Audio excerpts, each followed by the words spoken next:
Here are the 3 observations. At Burlington, it was mostly sunny. Visibility 10 miles. Temperature was 27 degrees, dew point 17. Wind was east at 3 miles an hour. Hello, everybody. And the pressure was 30.25 inches. Hope everybody is all right. It was partly sunny. The temperature was 25 degrees with a dew point of 19, giving a relative humidity of 78%. La température, -7, le vent du sud-ouest à 9 km à l'heure. So this is the weather channels on VHF. So let me just check something here. 10 km à l'heure. L'indice de refroidissement du vent, -12. 5 knots. Luck Memphremagog. Temperature -5. Wind west-southwest. 5. So I'll answer a question with this. Présentement Radio Météo Canada, station XLR 412. Nous diffusons les informations météorologiques régionales de Sherbrooke à partir de notre antenne du Mont Harcourt à la fréquence de 162 décimales. So this is the Sherbrooke weather, Canadian weather. Hey everybody, welcome. This is the VHF UHF show today, and we're going to hopefully have fun talking about what's happening above 30 megahertz. Nice to have everybody here. And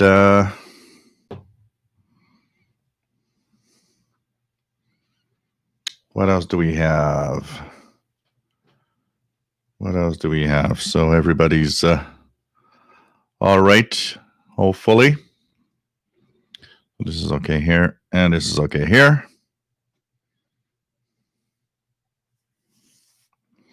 So welcome aboard. This is the VHF UHF live show. We are live once a month, usually the first Sunday of each month. What happened last week was out of my control, so we pushed the show to this Sunday. And so today, Sunday, January the 10th, 2021, and we're going to talk a little bit about what's happening above 30 megahertz. I've got a few questions that I've kept to answer on the show, and hope that you enjoyed this broadcast. Of course, the world above 30 megahertz is different from shortwave. It is also a world that I am not super knowledgeable about, so I know that some of you are probably much more than me, but we try to do our best, and we'll learn together. And it's really interesting to talk about and see what's happening up there. I mean, still remember the good old days of, the craze, scanner radio craze. There was that moment, it was like CB radio. There was a CB radio craze at some point, and then there was the scanner radio craze. Everybody wanted to have one of those because they, it was so cool. You could listen to the police and so on, firemen, and then things, kind of slowly. And the hobby didn't go, because I look at the trends. Somebody asked me, is the scanner hobby, it went down with the fact that more and more services were digital. And when I look at it, actually, I'd say that it doesn't really follow the trend. It kind of is more of a craze that happened with a peak, and only the real stubborn radio geeks continued after. Because what I see, and I've seen it a lot on different, with different people, is there's an interest in what's happening, and then suddenly that interest goes away after a certain time. So it's a hobby where I think it was the coolness of being able to hear and listen to whatever was, happening in with the police and law enforcement and of any kind, and of course anything happening with fire departments and so on. And it's the kind of thing that if you're focused on one aspect of the hobby, I think you get bored quite fast. I had a craze of scanner radio, but my scanner radio listening has never been what most people are doing with their scanner radios. From the first scanner that I've ever purchased, the things that I would listen to were not, okay, yeah, you like everybody that has this first scanner. One of the first things I probably did was, hey, cool, I can listen to the police. But in my case, listening to the cops, a full evening to see what's happening, like after half an hour, I get bored. It's like, yeah, that's boring. And I never listened to the police much, honestly. I never listened to, I listened to the police. The police was interesting when something was happening. I remember when the last time Montreal Canadiens hockey team won the Stanley Cup, and there were riots downtown. There were, idiots that were breaking everything. And police got overwhelmed real quickly. And, that's one time when I was listening, and it was dramatic. You were at the forefront of something happening, and the cops being overwhelmed and just not knowing what to do anymore. Listening in to the police and to law enforcement when there's, a storm or there's some bad weather out there. Things like that were the moments I would tune in these services. But if I look at my scanner radio listening experience, what I really did was scan everywhere. I always say on the shortwave channel that one of the things that keeps, I think, my shortwave interest alive is scanning for new signals, scanning for new stations, trying to find some DX somewhere in the noise in an odd frequency. It is much more what keeps me alive on shortwave than regular just, punching in Radio Romania every night. If it would just be that, I'd be bored to death probably and not even be here doing these shows. My radio interest has always been tuning everywhere, tuning everything possible in the bands. And scanner radio for me was that. What I would do was scan the frequency ranges. I would never, almost never just tune in one service. I'd go down, I'd tune, I don't know how many times I scanned from 30 megahertz up and let it scan and, look at every little signals that it actually stopped on. Honestly, for the first couple of years, I think my knowledge of what was on, what frequency it was on, was not dependent on a book. It was dependent on my own personal scanning experience. And I could listen in to all of that and be able to slowly, okay, here's the cordless phone frequencies. And then I would scan more and it's like, oh, look at that. This is, here's where the police is, and that's how I learned where everything was mostly. Then, of course, you get books. I remember I did buy a couple of references. There was a Quebec scanner book that I remember buying. It had, it was only Quebec frequencies, province of Quebec frequencies. And it was by a guy in Trois-Rivières that would make that book. And he made that book. It was a frequency database book that, I don't know, it came out maybe 3, 4, or 5 years in a row. 5 years in a row, maybe. And suddenly, it disappeared. I don't think there was a lot of people buying that book, honestly, because what I had noticed is that while you had a contest every year where we could send in frequencies or corrections to the book. And every year I would send some frequencies to add to the book. And he would give out 10 free copies that he would give at random to people that would actually help with the book.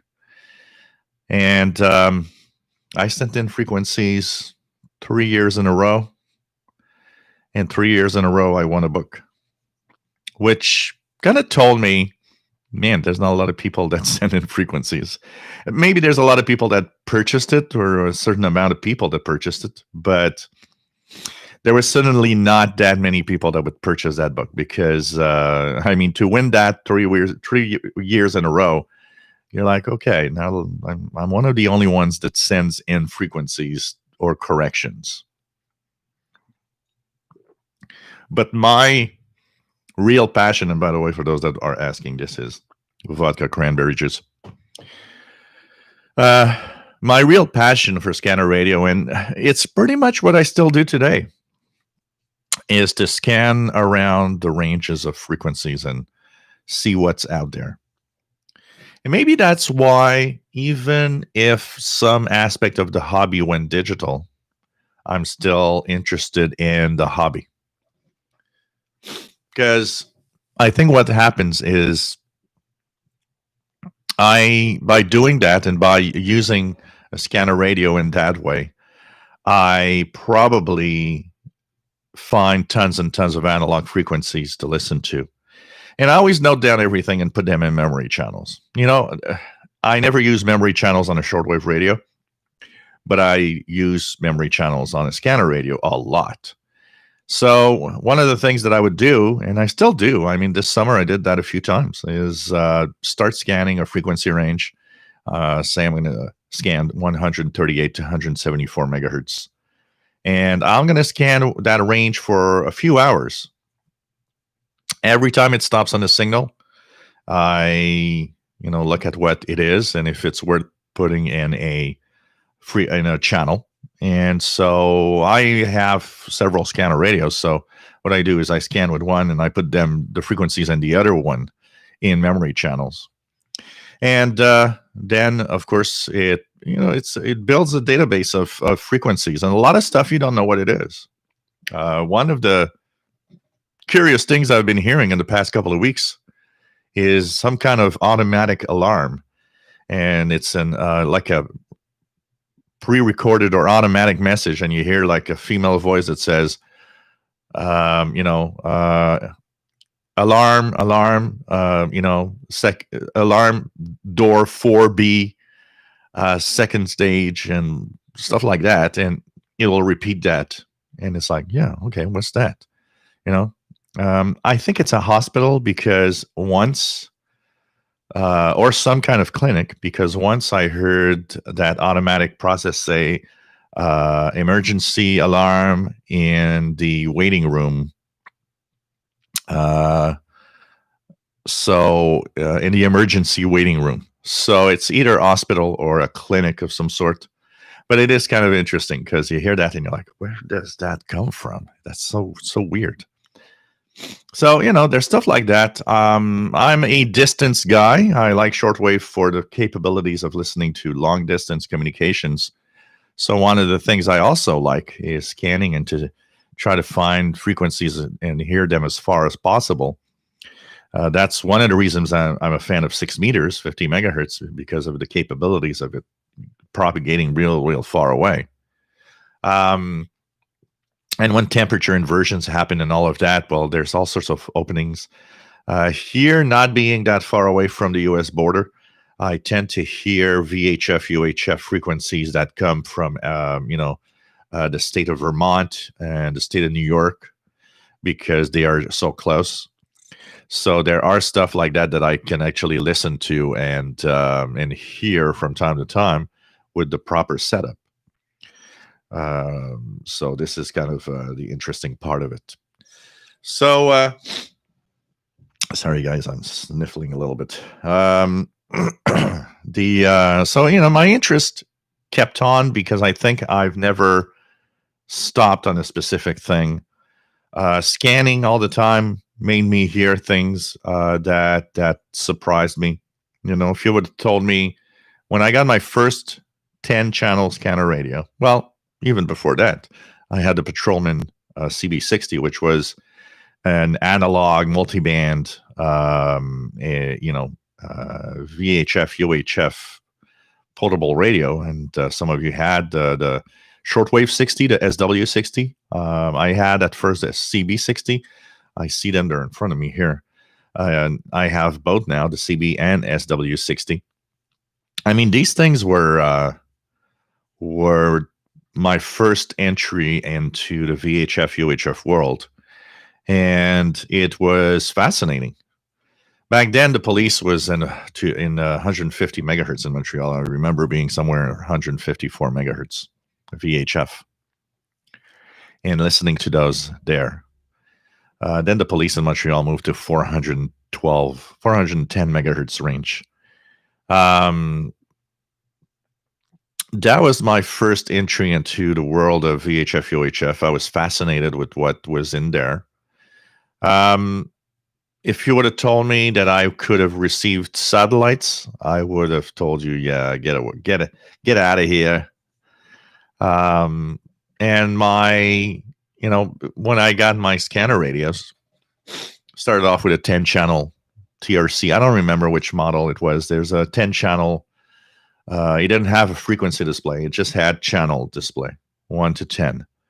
And it was I remember it was a Realistic or Radioshack scanner. I had that because it was very cheap. I think it's because I had some money at Christmas from an uncle or something.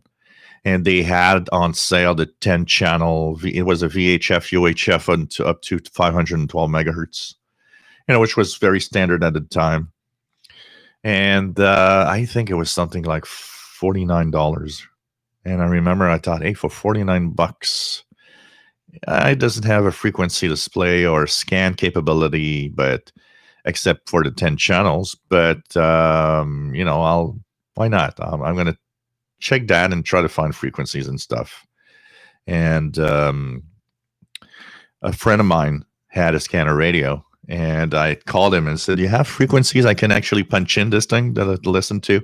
And he had given me the Montreal Police frequencies, a few amateur radio repeaters. Of course, having only 10 channels, the biggest problem with it is you had to reprogram the channels with whatever you want to listen to that evening and reprogram the channels back if you wanted to listen to the cops. And so it wasn't the easiest and the best scanner around, but, it did the job. And one of the things that, because it was amazing for me to do so, it was very high solar activity in the late 80s. And there was a 10-meter repeater, FM repeater on 29660 from the U.S. Virgin Islands in the Caribbean. And I remember every day in the winter, it would actually come in, and there was a lot of traffic on that repeater.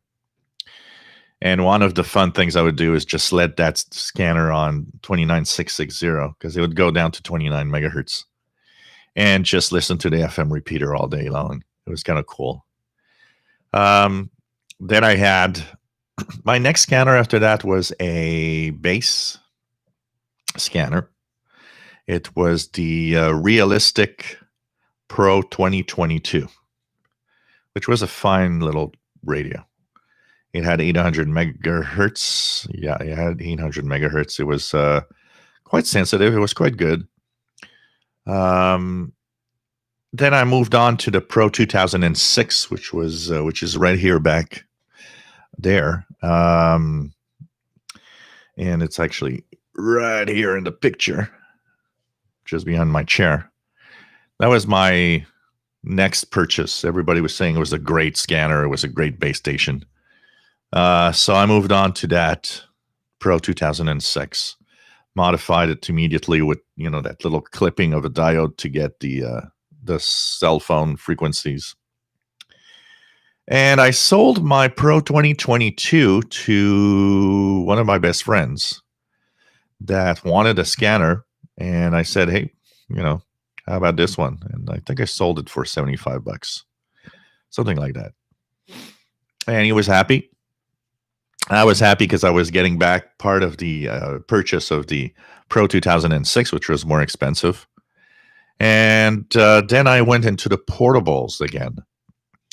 And my first portable that I purchased after the Pro 2006 was a Pro 51, I believe. Pro 51 was an amazing little scanner. I regret selling it because it was one of the sensitive scanners from Radioshack that didn't overload easily. And it did a nice job, and that was a nice scanner for a while for me. Then I moved on to the Pro 43 for one simple reason: the 200 megahertz military airband. And here in Montreal, we don't have a lot of military stuff around. There is a military base on the east end of the city, but it's just like, there's nothing much happening there. I still did purchase. I was curious, maybe I'll hear something. And I did. Once again, because of my curiosity. When I was saying I'm curious of scanning frequencies and finding stuff. And what happened is I started scanning around. And one summer day that I was taking a walk, I heard planes that were military exercises happening when the Plattsburgh, New York Air Force Base was still in existence. And that was a pretty big air base in the United States. And not being very, very far across the border, when the planes were in the air, I could hear the planes communicating. And I remember that summer I heard military exercises at least a dozen times. I got a great kick out of that for several reasons.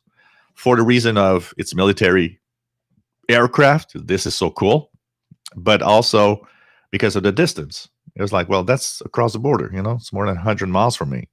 That's cool. And that was the only year that I heard military exercises.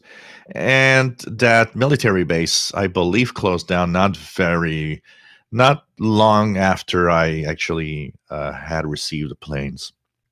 So once that base closed down, there was really nothing military much to listen to around here. But I still enjoyed it, and I still have, of course, a Pro 43, which is right here. It's been a long time companion. It scans fast and kind of nice little scanner here. And from there, I moved on to the Pro. What was the model number of that thing? Crappiest scanner, Pro 26, I believe it is. The first portable scanner that Radioshack sold that was going up to 1.3 gigahertz. And I got sold on it goes to 1.3 gigahertz. There must be a lot of stuff to listen to there. Not. And that's why, I often talk about how not to get overreacting with things like this that say, hey, we go to 3 gigahertz. Yeah, I know. But there's not a lot of stuff there. You're, it's a lot more marketing than anything else. Yes, there is. It's not that there's nothing, but I would say for the average scanner listener, it's uninteresting and a different thing. And, it doesn't matter. Above 1 gigahertz. For most people, above 1 gigahertz is really, you can almost consider there's like nothing there. And man, that thing overloaded on everything. I had difficulty listening to 2-meter ham bands because it was overloaded by the FM stations here. So I had sold my Pro 51 to get that, and I was miserable. So that's when I purchased from the US, I believe through Universal Radio, the Radioshack Pro 92. This thing was never sold here in Canada. This is a trunk scanner. So this was one of the first trunk scanners Radioshack made. And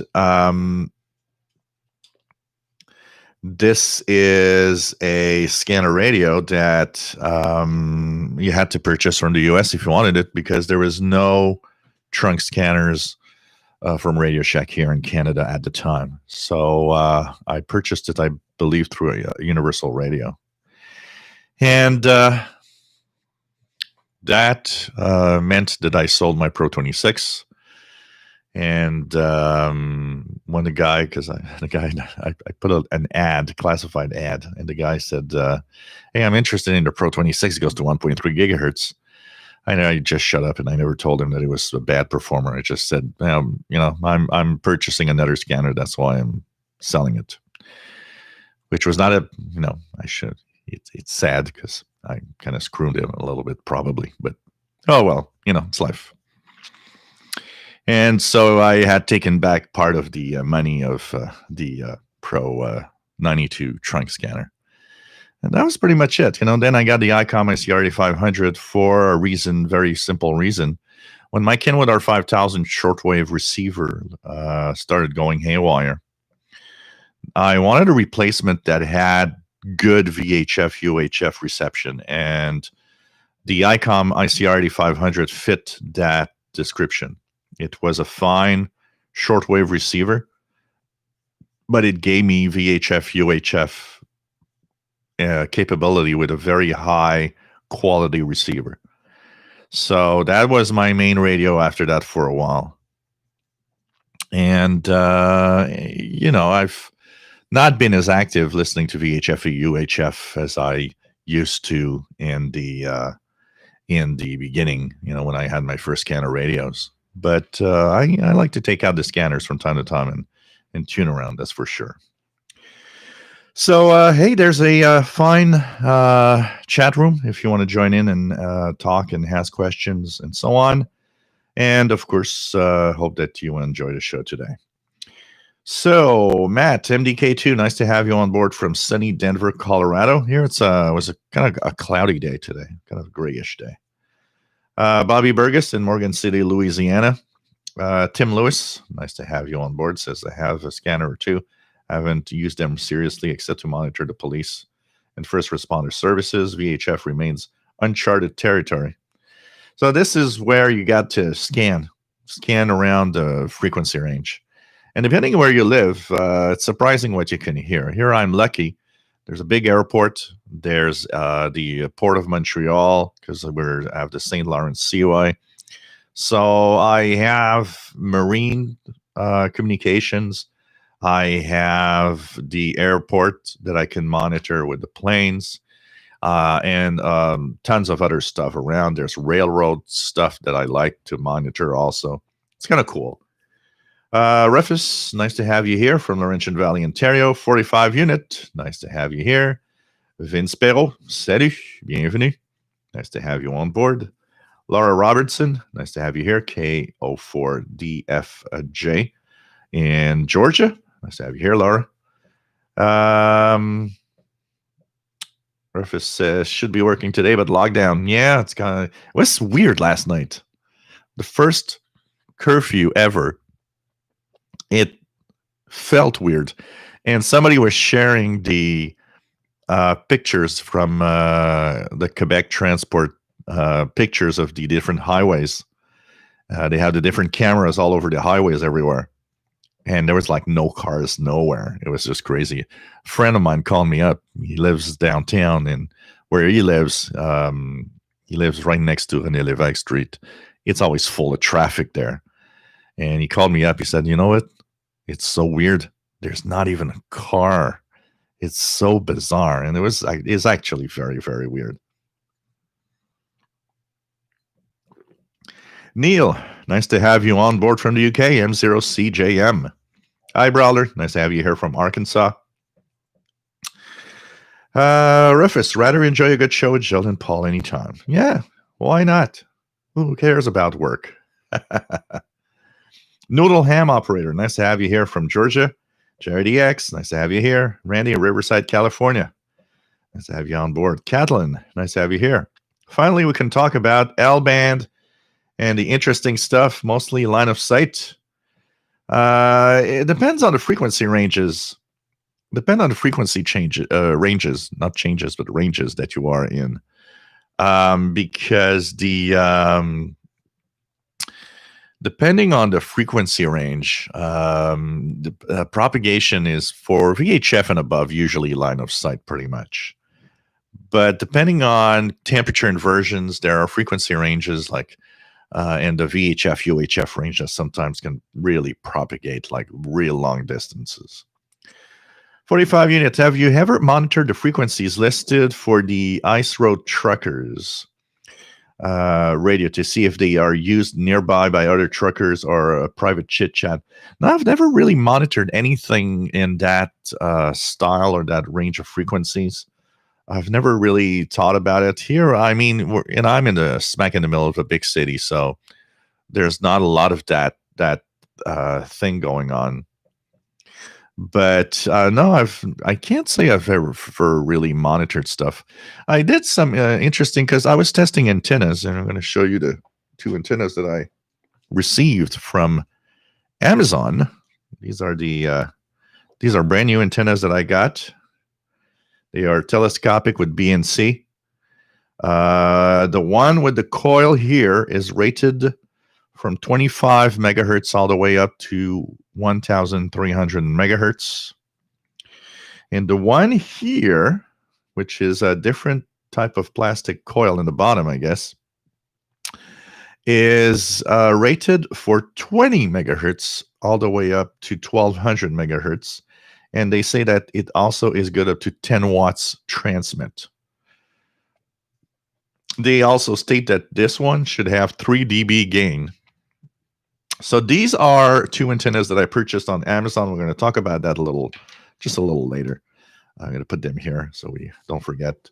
Because I wanted to have a replacement. My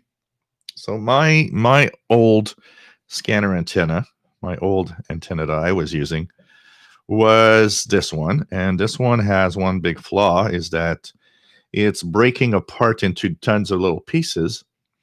So this one is a Radioshack antenna. I purchased this at Radioshack back in the days of scanner craze. They had this telescopic that with BNC that actually goes from, according to them, I believe it was from 30 megahertz to 1.3 gigahertz. And this has been my antenna companion for my portables a lot, pretty much all the time on my scanner radios, because it does give you more than what just most scanner radios come with the little rubber duckies like this. These are not bad, but there's better, And this telescopic gave me more reception and more stuff. And especially when I started listening to satellites, the telescopic would get me more signal than just the rubber ducky antenna. So because it was breaking apart, I decided a couple of weeks ago to look online. And one of my first places I looked was Amazon. They have scanner radio antennas on Amazon, and they do. And there was these 2 telescopics that picked my attention. They are something like about $15-ish each. And I decided, so I clicked on one, I clicked the purchase button, and then I saw the other one, and I said, why not buy the other one and test them together and compare them with my telescopic that I already have. And so that was something that I've not been able to test much because I didn't have too much time, but I plan on testing them a lot now and try to post more videos and post some videos on the channel here, VHF UHF channel. Pagemaster, nice to have you on board. KC5VOY, WA5136 SWL in Oklahoma. What else do we have? Let's go down here. Okay. Kathleen says, if anyone can point to a user manual for Stabo XR 2001 or Jupiteru MVT 9000, I happily own one, but I find it a bit complicated without a manual and at least some tips. I'm pretty sure there are some manuals. It mustn't be that difficult to find a PDF user manual for the Jupiteru MVT 9000 online. PN. I used to always buy the police call book at Radioshack, which was very expensive, and there were a few editions per year based on the location. It came out yearly for many. police call was very US database of frequency, so it was not something that was interesting much here. But I remember there were two books that I would purchase. I'm trying to remember. So there's a lot of books that I purchased on scanner radios. Of course, there was the famous book from I forgot his name. He passed away many years ago. He had the modification books where you had all the mods for every scanner radio, including the mods for monitoring the cell bands and stuff like that. And I would buy that one every year. It was an interesting book to get and very technical, and it would explain how to modify your scanner radios to do stuff that they weren't supposed to do. Bill Cheek, and those books were amazing. And but that guy passed away several years ago now. I would buy there was two editions of a book. I'm trying to remember the other one. I remember there was the Quebec book that I was talking earlier with frequencies. There was another one that I would purchase, and it was not police call. There was another one that I'm trying. I believe it was, and what was it? I think it was like a Canada, Ontario book of frequencies. That was pretty good, and I would use that to try to see what I could be when I was scanning around, trying to find out what I could be listening to. Kimberly, K6YYL, nice to have you here from California. Erica Chell, we have a local outfit, Scanner Master, that published guides for my local area plus other U.S. metro areas. We still have an active website, Scan New England, and of course, Radio Reference. Yeah, Radio Reference is pretty much the place now. Even here, there's a lot of stuff for the frequencies out here in Quebec in Radio Reference. Erica Charles says also about the police call from Radioshack, but the Scanner Master guides were better. There is also automated dispatch of fire departments that is used. Michael, nice to have you here from Melbourne, Australia. Cool to have you on board. Anything, do you do scanner radio listening? Anything in Australia of interest, or in Melbourne of interest that you can monitor? Or it's interesting because, it's one of the aspects that's very different. On shortwave, there's kind of a similarity depending on where you are in the world, except for little changes in the amateur band plans and stuff like that. But on the VHF, UHF range, it's very different. There are countries that restrict the use of those, or the radios that could listen to some of the spectrum there a lot. It's like here, when you buy a radio here, one of the things that you want to have is the export version. Like my ICOM ICRD 500 is what they call the export version, or in the United States, I think they call it the government version, because it doesn't have blocked frequencies. So here in Canada, you always try to chase the one that is the Canadian version or the export version, because they don't have blocked frequencies. Even though it doesn't matter that much today right now, because, what they block is the cell band, which is not, analog cell band is not used anymore, so you're not missing out on anything not to have it. But it's, I think, a question of principle, trying to have a frequency range that is complete, basically, Erica Trail, now Montreal Police are on 800 megahertz P25 phase 1 trunk radio system, and says, I used to be a 800 megahertz EDAX Pro Voice trunk radio system. So EDAX is one of the things that I would actually monitor with the the Pro 92 trunk scanner. And Montreal Police is also encrypted, so that's the sad part of it. If it was only that it was 800 megahertz P25 phase 1, because somebody asked me that question too. He says, well, digital means they're encrypted, and no, digital does not equal encrypted. It depends on the services. You could be P25 phase 1, for example, which is a digital form of communication. in a trunk system, but not be encrypted. And that you could with a dedicated scanner that does receive P25 phase 1, for example, you could listen to these conversations because the radio can receive them. But there are encrypted P25 phase 1, which is what the police, the Montreal police, does. So basically, it means that the police you can't monitor it because of the encryption. And in Canada, there is a rule, there's a law that states that any communications that is encrypted and not meant for the general public, it's illegal to monitor. So kind of sad. Joe Brown, nice to have you here from Southeast Michigan. Lacrosse, nice to have you here. And have you ever tried a BC75 XLT? Nope. I only have one unit in here, which is a 30-channel old model. I don't remember the model number exactly. Joe Sabranuas, nice to have you here from Brazil. PN says add an ICOM R7000. That was great. Yep, in an air show, bringing the scanner radios. It's kind of cool.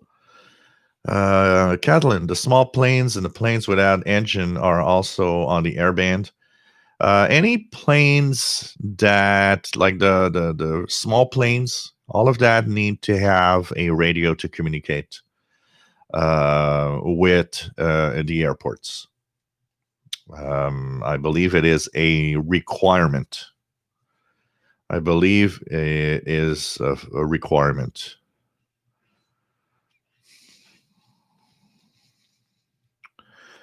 So, Kyle, nice to have you here from San Diego. Nice to have you on board. Vince, Jill, I went out on my land around 10 p.m. in Deux-Montagnes, and it was as quiet as Mont-Laurier. It was amazing. Really big difference with the curfew. Oh, yeah. It's pretty crazy. If you have a chance, look at the Transport Quebec cameras tonight after 8 p.m. on the internet. You're gonna see there's nobody nowhere. It's nuts. It's like really, really weird. Rufus says, what form of communication does the Canadian military use? They do have VHF, UHF capabilities. There's a little bit of HF for shortwave that is happening, but they do have a lot of VHF, UHF, short range communications, really line of sight stuff. As to what exactly in the range or the frequencies that they use, I'm not sure. But I know that, of course, if you hear or if you see planes like the F-18s, if they are in your vicinity or not far from you, you can actually hear them communicate on the UHF military airband. They do communicate in the 200 and, around 260, 70, 80, 90 megahertz, 300 megahertz range. Where's the military hairband, actually? So you could hear the F-18s, for example, on your scanner radio in AM mode for the military airband. Bill Curry and 8 UUP, nice to have you on board. So good afternoon from a sunny, for a change, Michigan. You can still hear Missouri Highway Patrol on 42 megahertz if you're in Sportic E range. And, that is something that I get asked from time to time, what's on the 30 to 50 megahertz range. And, that's a range that I always found very curious because it's a range that I never, in local communications, I never really heard that much over there. But there were stuff. I mean, over time that I monitored, if you take, of course, out the when the cordless phones were on that range in the 46 megahertz range, scanning 30 to 50 megahertz, I would hear stuff. I remember Probably they don't use that anymore, but I remember Hydro-Quebec, the power company here, they had some crews that were using that range around 35 megahertz ish. That's a long time ago. They probably have changed all of that, and they're probably in some of those now trunked digital modes or something. But it is very surprising the amount of services that haven't really upgraded their systems in ages and still using old systems. And when you have sporadic e-skip happen, when the 10 meter band is open, or if you hear 11 meter activity, and you have a scanner radio, take the time to scan from 30 to 54 megahertz. When the sporadic e-skip is strong enough, you hear stuff in there that comes from far away. And many times I've scanned 30 to 50 megahertz, and I would hear, I remember hearing a police chase that, probably came from somewhere in the south of the US, because the skip on 11 meters and 10 meters was like Alabama, Texas, and so on, and really in the south. And I remember there was a police chase. They were giving names of streets and stuff, and it definitely had a kind of a Texas accent in the talk, the English spoken words.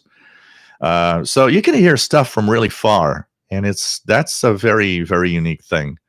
The other thing that you could do is if it's the sporadic e-skip, when it actually reaches the 6 meter band, even if you don't have a scanner radio that does, single sideband, because it's much easier, you'll hear stuff in the single sideband much more easily and long distance than you would with an FM only scanner. But you could still hear when the 6 meter band is open, you could hear simplex FM amateurs, or even some repeaters that will propagate while the sporadic e-skip is open. And I've heard hams in FM mode quite a few times on scanner radios. That's where having a longer antenna like the telescopics that I purchased is nice, because in the low frequency range, if you're using only the rubber duck antenna that comes with your radio, usually it performs extremely crappy at that range. Extremely crappy at that range. It's really better to have a telescopic, because it's still, the wavelengths are still very high. Remember that 10 meters refers to about 30 megahertz.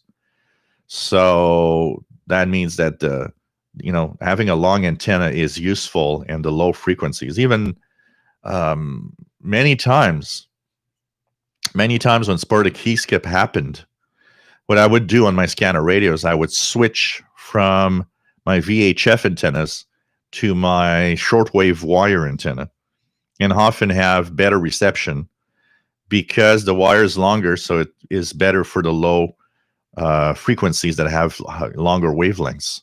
So in the 30, 40 megahertz range, I would often hear more with the wire than I would with, just the little vertical antenna I have. And then as you go up in frequency, the wavelengths get shorter, so the antenna also gets shorter.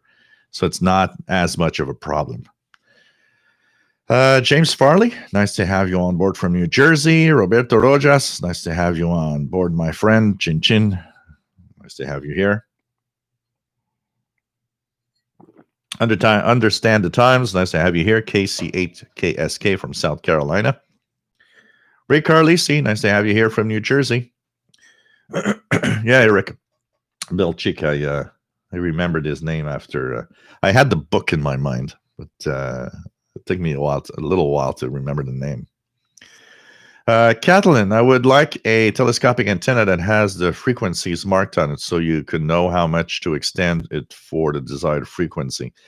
Yeah, that's touchy, because the problem with those is that depending on the coil that they have here, it is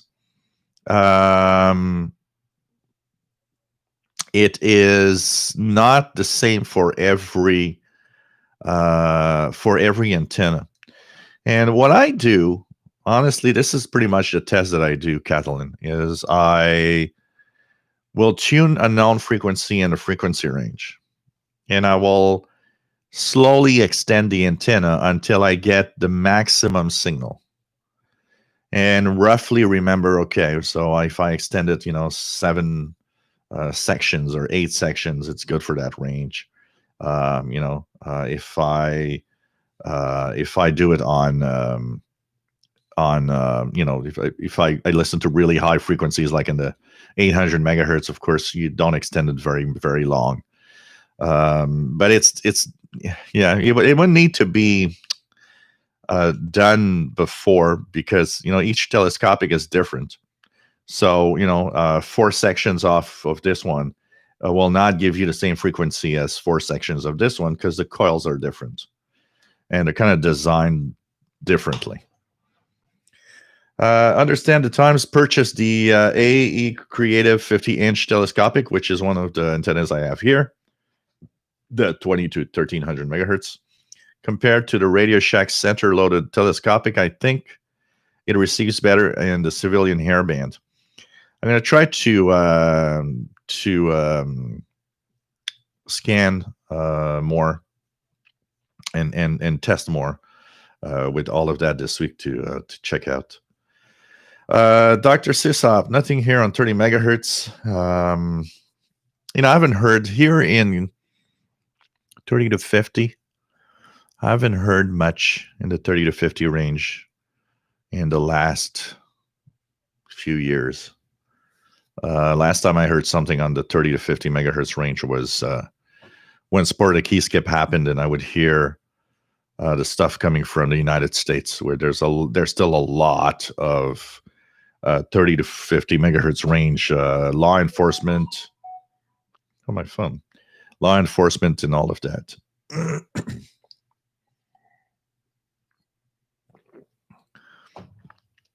What else do we have? Dr. Sisop says we not use the FRS GMRS service here. Michael says some in Melbourne, mainly rural ambulance and CFA fire. As everything else, police, metro, fire, ambulance is encrypted digital.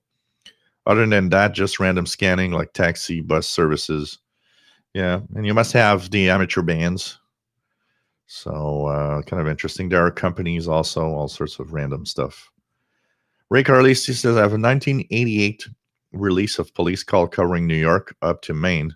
I also have a 1988 issue of Scanner Master covering New York Metro and Northern New Jersey. So those were useful back then because, we had no idea what we were listening to when we were scanning for frequencies. Dr. Sisop, US will be expanding the FM radio band soon from 64 to 108. So we'll see what happens there. I think it would be nice to extend the FM band, but then again, there's no radios. Well, there's a couple of radios that I have that do go down to 64, but in general, most radios do not. So we'll see what happens with that. The FM band in metro areas, look at here in Montreal, we have pretty much no frequency left, or maybe one frequency left. The Blassie 777, nice to have you here from Connecticut.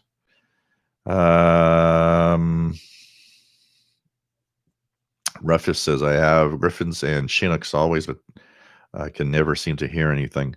Yeah, they have you have the UHF military airband capability on your devices, your radios? Because if you do, you should. They should be using the military airband for communications, for some of their communications at least. Eric Cottrell says Hydro-Quebec uses P25 trunked mainly in the 142 megahertz range. Montreal area uses 800 megahertz P25. But there's been a lot of change with all of that. Need to check that out more. Estrella Garcia, nice to have you here, Estrella. Kamagzi 1976. Nice to have you here. What else do we have? Vince Perrault says, Gilles, when you have time, if you want, you can help me programming the Whistler scanner. There's something wrong I do somewhere in the program. One question you might want to ask, Eric Cottrell is very good at understanding what are the frequencies and services available for the scanner radios. I'm not that, I don't have a digital scanner radio, so except the Icom CR30 with some form of digital mode decoding, but I think you would have probably better. Maybe you can ask the question here, expose it in the chat room a little bit, explain what you're having as a problem, and maybe somebody can answer, or maybe Eric Cottrell. Eric Cottrell is pretty good at all of that stuff. Maybe he can just give you pointers as to what to do. Eric says, Diamond makes a telescopic antenna with a graph on the side that shows the length for different frequencies. Oh, this is interesting. The SRH789 is one version. Oh, that is nice. That is nice, actually. So it tells you what frequency range, depending on where you extend the antenna. That's pretty cool. That's pretty cool. Bill Curry in 8UUP says a lot of organizations have abandoned VHF low, but there are still signals out there to catch. Also used to catch 42 megahertz California Highway Patrol on F2 propagation. Be nice to have F3 again. It's we're gonna hope that the solar cycle gets up as fast enough, and it gives us F2 propagation again. So so that's kind of cool. That's kind of cool, actually. What else do we have? Understand the Times says I have one of the Diamond antennas. Works pretty well. It has a SMA connector. So cool. Are these expensive compared to, say, the ones that I have, like a $15-ish? They're, I would guess, Diamond branded are probably a little more expensive. I would guess. Dr. Sisup, moderator not working now. What happened? Probably you're just not moderator on this side of things. Moderators, I don't have all the same moderators on the VHF UHF compared to. Here you go.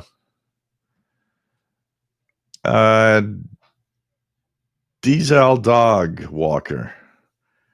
Nice to have you here. SoCal says San Diego Police Department uses P25 unencrypted. I'm using a Uniden Home Patrol 2. Cool.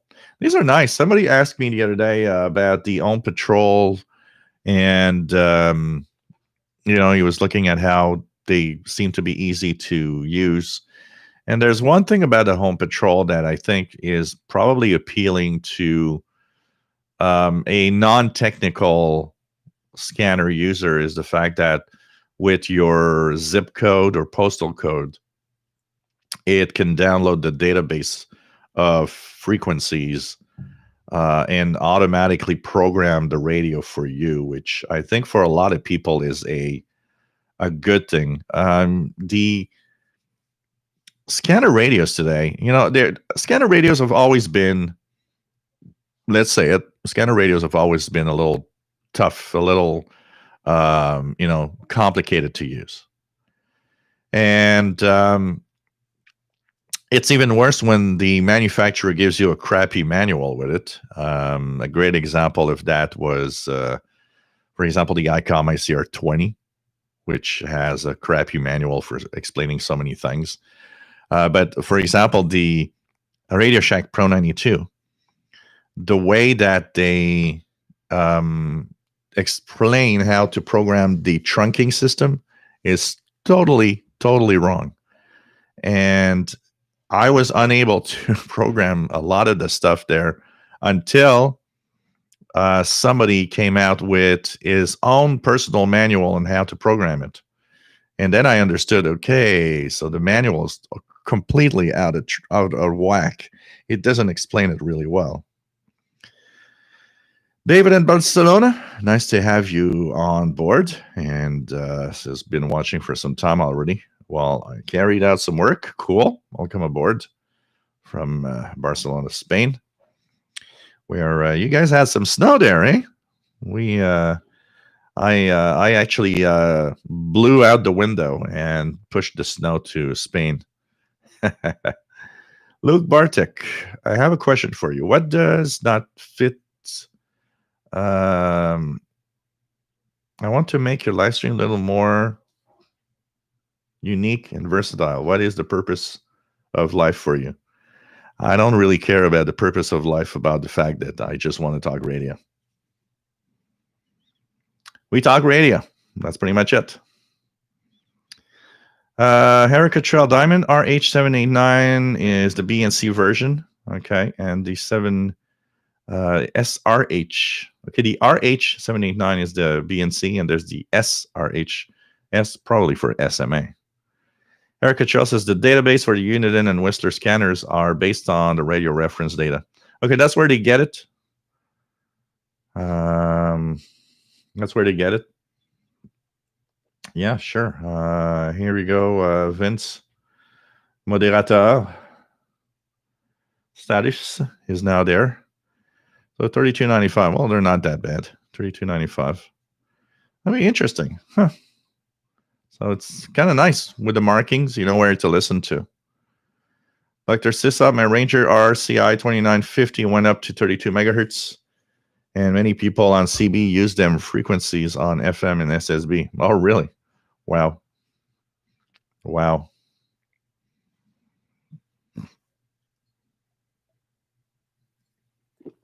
What else do we have? VE2FGJ radio. To get a proper length of a telescopic antenna, use the frequency calculator.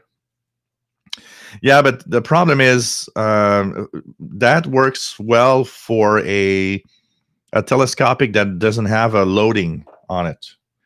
Because, yeah, if you just take the telescopic side, but if you take one that has a center load like this, or a center load or a bottom load like this, so both have coils, that actually changes the aspect. So you can't use the frequency calculator anymore because they're already kind of tuned differently. Because if there would be no coils, then yeah, you could use the calculator easily to just know how much length to give a specific antenna. So, it's interesting. So they use the radio reference. Catalan says the military is using right-hand polarized or left hand for their satellite communications. Yeah, a lot of the satellite communications are done with polarized antenna. So you got to have the right polarization. Another thing also that somebody was mentioning about this. Somebody asked me, if you have an antenna for VHF UHF listening, do you have a vertical antenna, horizontal style antenna, a little bit like a good old TV antenna as well. A lot of the VHF UHF communications are sent with horizontal polarization. So that means that, of course, technically a vertical would miss out on some of that energy of the radio wave, but it mostly shows for distant communications. Having the same polarization definitely will help you get a clearer signal and a better signal. David says, well, Gilles, you didn't blow it strongly enough because most of it got stuck in Madrid. Oh, yeah, it's in Madrid that they had it. Here in Barcelona, we only got wind and rain. It's in Madrid. I saw Madrid. I have to say, you know, as a Canadian, we, of course, laugh at everybody else around the world that has snow and doesn't know how to deal with it. So we were looking at the pictures of Madrid and we were laughing. Sorry. It's like, you know, we're used here to have, I mean, you guys had a lot of snow because they're saying that parts of Spain had up to 50 centimeters, which is a lot of snow. But, you know, here we get a foot of snow and it's like, you know, everything continues as if nothing happened. Yeah, that's the thing of V2 FGJ. It's really when they have no loading coil, like the one on the Icon doesn't have a coil. So those would actually, that would work great in just calculating how long the antenna needs to be. Or if you have a homemade, you're trying to make a homemade antenna, for sure. Eric Cottrell, the only downside of the diamond antennas is the measurements are in centimeters, so not as useful for Americans. Yeah, the metric system. You guys aren't used to that, so it's a little more difficult to do so. Here we were kind of, you know, most of us of my age are kind of, you know, stuck in pretty much having both systems in our heads. So it's always kind of funny. And I always tell everybody how funny it is. Because, you know, I will go out and ask for stuff in, you know, in kilograms or you know, or I will, you know, take the temperature in Celsius and then go to the groceries and ask for half a pound of ground beef. You know, it's like a mix of all of that. Really a mix of all of that. Tom the Extra, nice to have you here. Jean-Marc Letz, bonjour, bienvenue de Strasbourg en France. Nice to have you on board. William Moser, nice to have you here. Eric Cottrell says there are Brazilian pirates. Yeah, the UHF military sets. There's a lot of those Brazilian pirates using the satellites as their own personal communication system, if you want. It's kind of funny. Yeah, that's like I was saying, Vince. We're bilingual in the metric versus imperial system. I don't know about the young generation, though. I think that the younger generation, the ones that are like, you know, in school today, probably are much more metric. That's for sure. Catalin, what about digital modes on higher frequencies? FT8 goes up to 2 meters. I would like to receive it on 400 and 800. You know, so there's no set rule for, I believe, digital modes or stuff like that. I mean, we have the capabilities of so there's the amateur bands, and in the amateur bands, it's pretty much kind of decisions that are taken that this is a you know, a frequency for that. For example, it's like on the HF frequency range. Everybody does FT8 on, say, 20 meters is 14074. It's kind of a rule, but it's not a rule that is set in stone. If somebody would key up and talk in upper sideband on 14074, you're not going to be, most hams are not going to be happy with you, but you're not infringing on any regulations. You are still okay. You are allowed to be in upper sideband on 14074. It's just that the rules that are set are kind of to do a certain order and of amateur bands. So things like FT8 that would go up to 2 meters, well, probably it's just decisions that are done like that, because I don't think there's anything that would prevent or any rules. Unless I'm wrong, maybe somebody could correct me, but I think these digital modes like FT8, for example, would probably be able to be on any frequency of amateur bands. I would say the reason FT8 might not be above a certain range is because of, I don't know. Actually, there's no real reason, except that I don't know, honestly. But yeah, there's definitely some stuff. One of the things I liked, and there's really not a lot of. I find it sad that there's no more. There's not more single sideband communications, for example, on 2 meters or on 70 centimeters.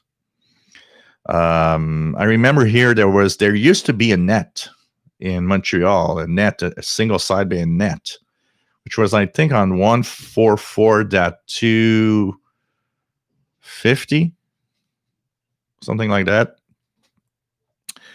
And it lasted 6 months, and then it stopped. So, I mean, in single sideband, the range of communication is probably much more interesting than the range in FM mode. And so it's kind of interesting to see everybody stays in FM. Yet, probably also there's the other thing that not a lot of people purchase radios that have the single sideband capabilities. Jerry, we have about 6 inches on the ground right now, which is the most we've had yet. Levi Nathan, nice to have you here from Israel. Vince, yeah, I know. I mean, my dad used to have go and get 2x4s, and I believe today you still get a 2x4. It's in inches. It's not in. There's no metric stuff there.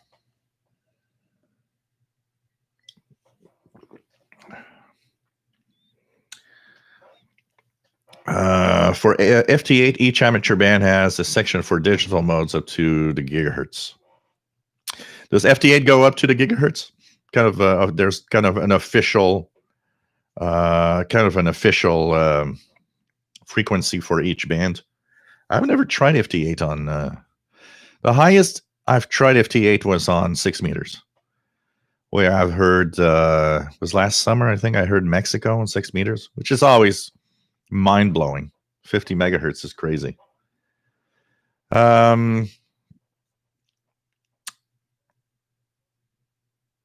Jerry says lots of 2 meter and 70 centimeter communications here. Kathleen, here it's 110 volts. It's kind of 120-ish volts power system that we have. We're same standard across North America, pretty much. If I plug in my multimeter, it shows about 121 volts, something like that, when I plug it. I still remember when we had the ice storm in 1998, and they brought back the power slowly. It was crazy because I remember plugging in my multimeter to see the voltage, because the lights were kind of yellowish, and it was showing like 105 volts. It was not up to 120 like it's usually. There was a big load on the system. It was crazy. No snow, and it's in the 40s. We'll have snow a little bit tomorrow. We'll have snow maybe tomorrow, a little bit, but it's really just it's much warmer than it should be for this time of year here, basically. Nick Amendelt from Romania, nice to have you here. Indy Packrat says, hey, love the beard.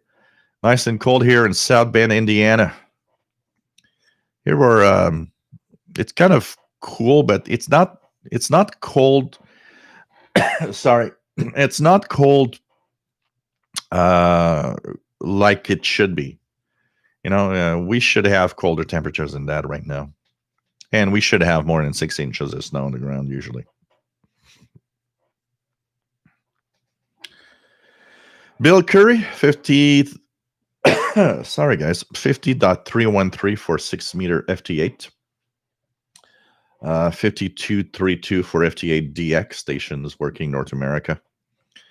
And it is a gentleman's agreement. It's not, there's no, as long as you follow the rules, of not going outside the bands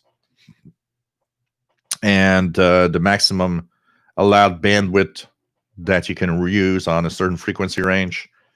The rest is really just agreements. We know that, Morse code stays at the bottom of each band in general.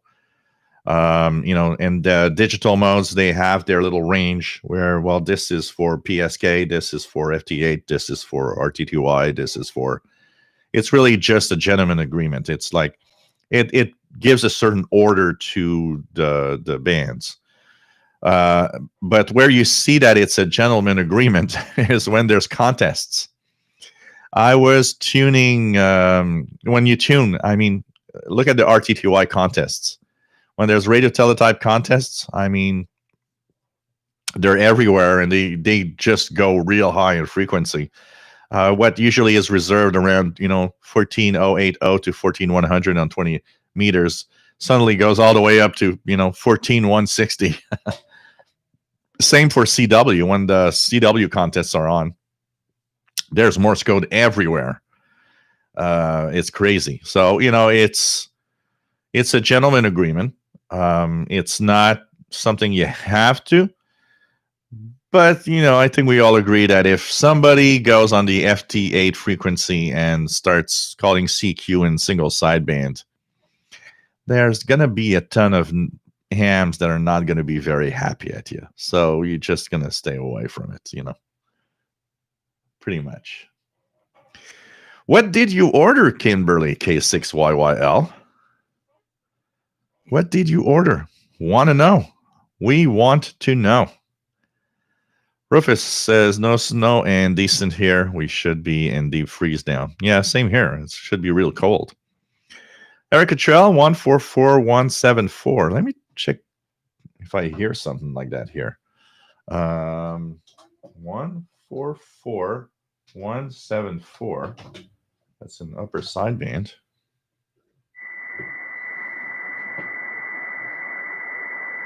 I'm hearing some tones, but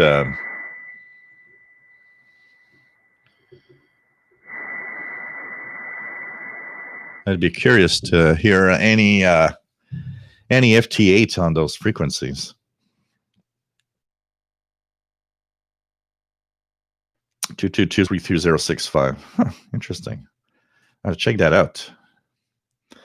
What do you think of the Uniden SDS 200? I've read quite a few things on it. There was a review of the SDS 200 on, I think it was in Spectrum Monitor. And he seemed to be kind of half in half on it. He liked certain aspects of it, but there were things that he wasn't, one of the things that came up a lot, and, we're going to come back because somebody wants me to come back on this because he doesn't like my poo-pooing of it. But I think it has to do with your location.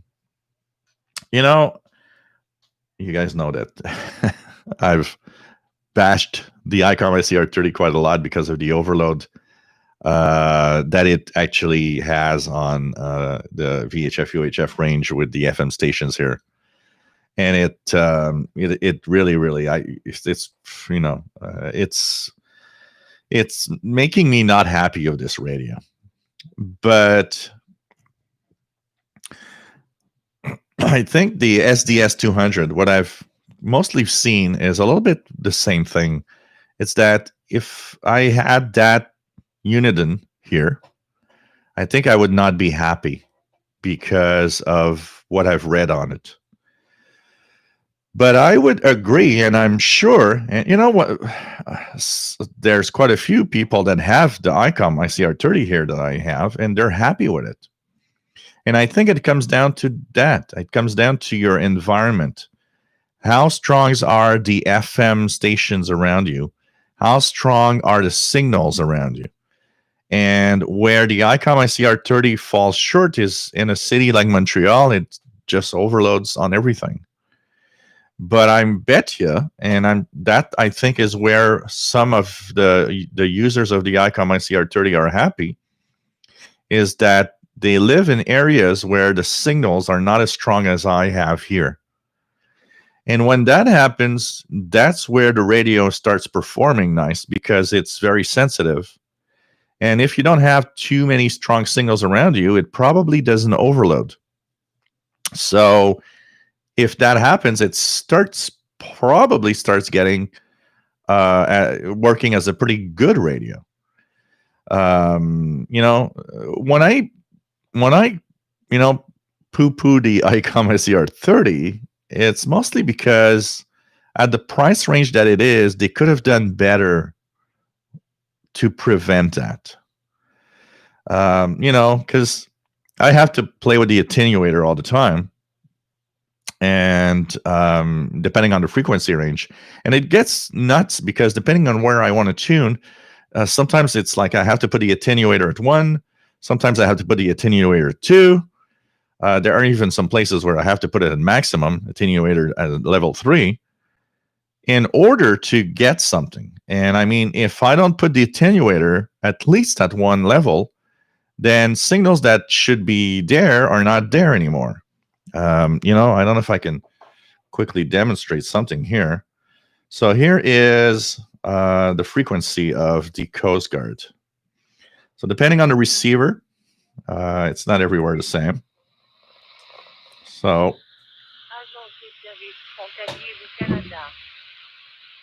this is the VHF Coast Guard frequency here on 161,650. Right now, on this range, I'm at attenuator 1. If I put it at attenuator off, you see it degrades a little bit. Now on this range and that receiver, because there's 2 receivers in it, it's not too bad. But let me switch to the other receiver. So let me go to the other receiver and punch in the same frequency. And make sure that I'm in FM mode. So here we are. Now, the attenuator is off. I'm barely getting it. But I'll put the attenuator at 1, 2, 3. So here, attenuator 2 gives me the signal. But if the attenuator is off, that's what it sounds like, which should not be the case. So that's why it gets complicated, because one of the aspects that probably is what's driving me even mad, even worse, is that when you try to get D-Star, for example, they're D-Star repeaters, I have to spend 10 minutes finding the right attenuator level, and of course there's only one of the 2 receivers that can use D-Star and stuff like that. And you get it takes you 15 minutes just to 15 minutes with the antenna pointed like this and the radio on that shelf. I'll be able to listen to the net tonight, a D-Star net on that repeater. And it's sad because it's it drives you nuts. And after you do it 3 or 4 times, you're like, forget it. I'm tired of going it should be just I punch in the darn frequency and it's there. That's why it gets me mad. But I'm sure that if you live in a rural area or an area where signals are not so strong to overload the receiver, it probably works fine. It probably works great. And I think those that are happy with it, that's what's happening. They're in a different environment than I am. So their receiver works great. I mean, it's a nice looking radio. It's a nice radio with what it does. There's still some shortcomings. DMR should be part of that. There's no excuse for no DMR on a receiver of this price range. And there are things that I find they could have forgotten. They could have removed certain things in there and put the money on a better receiver and certain functionalities like DMR. But that's the thing. That's the way it is. I'm happy to use it. I'm happy to have it because it was given to me, and for that, I'm happy because it's given to me. So it works okay. If I would have paid, because here in Canada, I would have paid $1,000 Canadian for this. If I would have paid $1,000 for this, I would not have been happy. I probably would have returned it and said, no, crappy radio at that price range. And actually, Kevin in New Jersey that actually sent me the radio because he was not happy of its performance. So, he agrees with what I say. And there's a couple of blogs online, one of which is Dave's radio page. He saw because when I posted, when I started talking about that icon not being that great, I got a mixed bag of comments. I got some people bashing and saying, well, if you're not happy, you got it for free, you should just shut up. It's like, no, I want to say what I think. I should not shut up, because if anybody out there is thinking of buying this thing, know that if you live in an environment with high, strong signals, you might not be happy with it. It depends where you are. And I want everybody to know that. But that guy came to me in an email and he said, I saw your live show where you talked about the R30. And he said, I totally agree. It is a crappy receiver in an environment. And he was telling me he lives not far from really strong VHF signals. And he says, when those signals pop up, the radio becomes deaf suddenly. And then the signals, when they stop, the radio comes back to life. And he was totally in agreement. He said it is a crappy receiver. And unfortunately, they could have done it better, unfortunately. So it's, I think, dependent on your area. VE2 FGJ says FT8 designed as an HF mode has been tried at 3.4 gigahertz. Oh wow, 3.4 gigahertz. Kimberly bought the toaster radio. It made me do it. It's not your fault. It's not your fault. And it is it's the radio's fault. The toaster should not have had a radio in it. Kathleen, FT8 2 meters, I have to turn everything off and use the laptop for the battery. With the folded U-loop, I did manage to get some stations. Jordan Cloutier, prefer to go the route of SDR with DSD Plus instead of those pricey unit and scanners. Yeah, because with SDR Sharp and all of that, you can and DSD Plus, you can play around. I need to seriously look and play around with that and do videos. That's a side of the SDR with DSD Plus that I've not played enough with, and I think it would make great videos. JRDX R30. Oh yeah, the R30 does pack a lot in it, but that's where, you know what, there are choices they could have done better. There are a few things in there. For example, one of the things that they done that I would have removed and used that money for better is remove the GPS.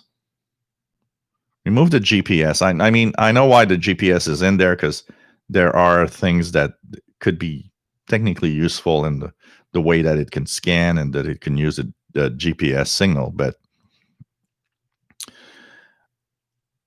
remove the GPS and put that money in just making the receiver's front end capable of withstanding stronger signals from the start, without having to always go to the because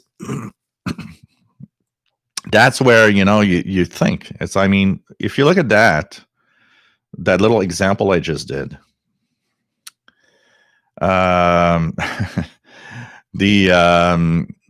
you look at $100 scanner radios that actually perform great without having to use any attenuation or nothing.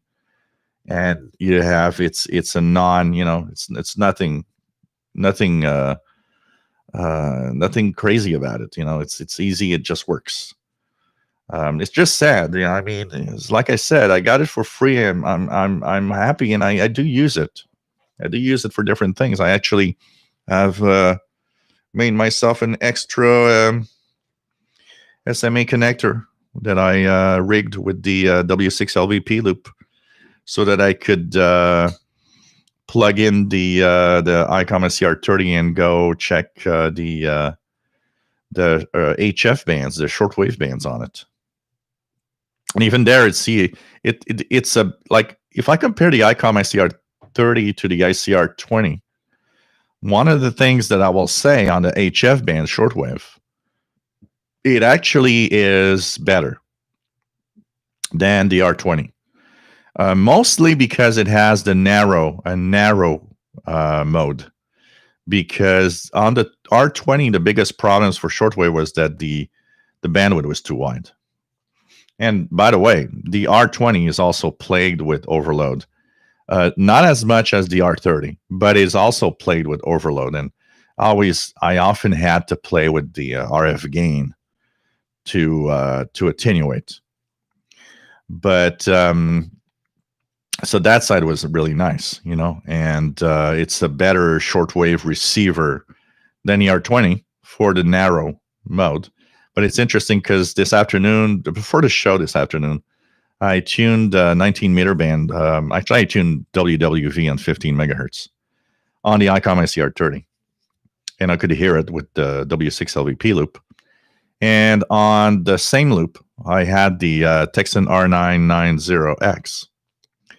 And it was immediately obvious, and probably once again showing that the receiver is easily overloaded.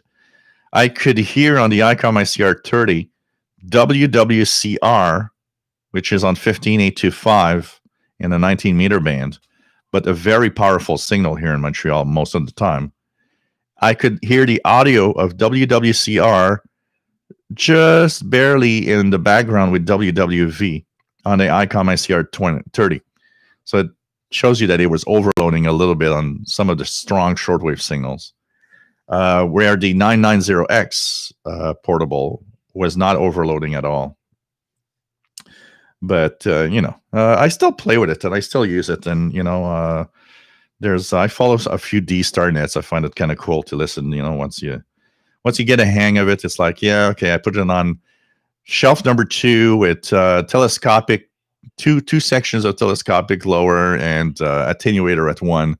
I'll be able to listen to the Canada D-Star net. There's one net that is easy to listen to, and it's the Quebec. It's actually the Francophone net. It's a Quebec, France, Switzerland. It's like there's stations in French from all over the world, which is kind of nice. That one is easy. That one I just have to tune the frequency, and it works well as long as the attenuator's at 1 or 2 or something like that. But, and it's sad because I noticed one thing about D-Star, because at first I thought, well, D-Star is crappy. You need a strong signal. And it's after playing with it that I understood, no, it's not because you need a strong signal. D-Star actually works with pretty weak signals. It's just that it's overloaded. It doesn't work in the same way. It kind of scrambles it. It scrambles the decoding. because I did at one point hear a repeater with a D-Star net. The signal of the repeater was not very strong, and it was still easily decoded on D-Star. So kind of interesting. It's it's no receiver is perfect, as you say, Jerry DX. It's just in my environment and for the price paid, you expect kind of a minimum. And that's where the problem is when you pay, if you spend $1,000, $1,000 is, I don't know how much in the US the ICOM ICR30 sells for. It must be at least $500 or $600 at least US. Here in Canada, it's 1,000. I think Radio World has it for like 1,079. When you spend $1,000+ on a radio, you start to expect a minimum. That's where you might not be happy if you buy it. But like I said, the idea behind it is if you live in an area where signals are weaker, I wouldn't be surprised that this thing comes like really alive with signals and is a great, great radio. Because you don't have to deal with the overload problems. Bill Curry and 8 UUP says Coast Guard Sarnia, heard here in my area, Michigan, 161775 often. Here I hear the one on, there's two frequencies I hear it, 161650 and 161850. PageMaster, check the site about VHF propagation here. Okay, I'll check that out. Whoops. I'll check that out a little later. I had it to my favorites here for monitoring. Understand the times, good for integrated 2-meter propagation real time. Rufus says, oh no, the ICOM assassins are going to come again.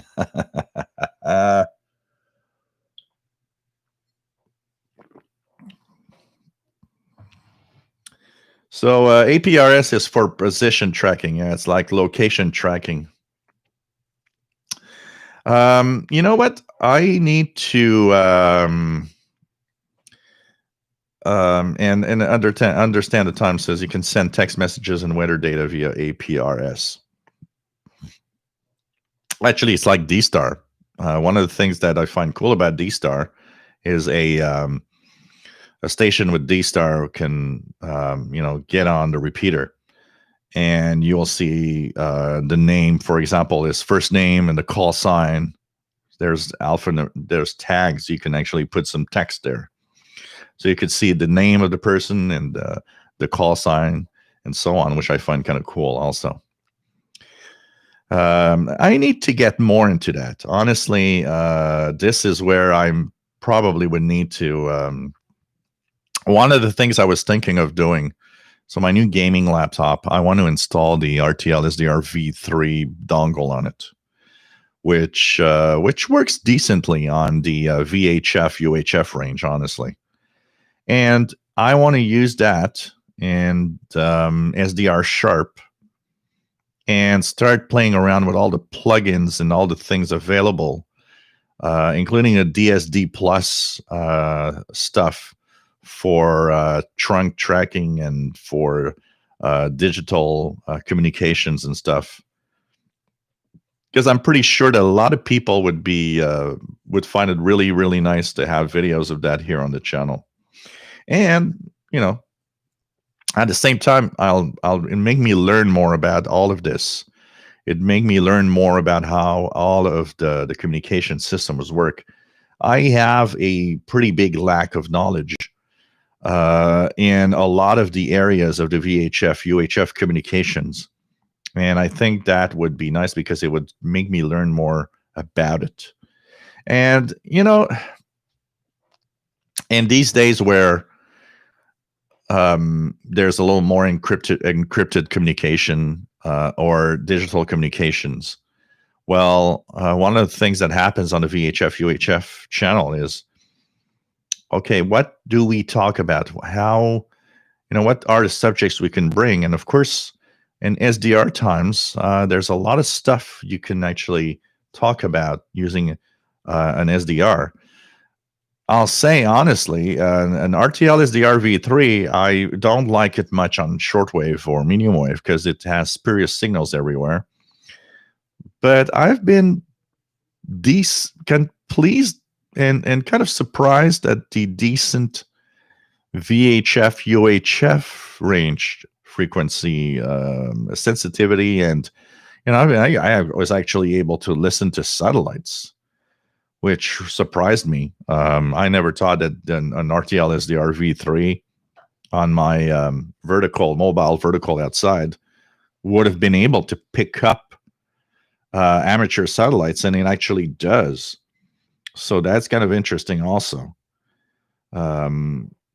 So I need to do more videos on that and learn at the same time and be able to also answer more questions concerning all of the communication system with all of that. Because there's, I was a big fan of scanner radios and was at the top of, understanding everything at one point. But I had a big gap, a big time period. I would say from roughly, I would probably say roughly from the year 2000 to 2010, 12, 15. I pretty much didn't turn on, my VHF, UHF receivers much. And in that time period of 15 or 20 years, the communication systems changed. There were new standards, there were new modes, there were new things, there were digital communications coming on. And then you get D-Star, DMR, and P25, and all of these things coming to communication systems. But I wasn't there to follow that because I wasn't in that, I wasn't listening anymore to those communications. So I kind of lost track of everything, So I need to get back and learn more about it so I can actually explain it better.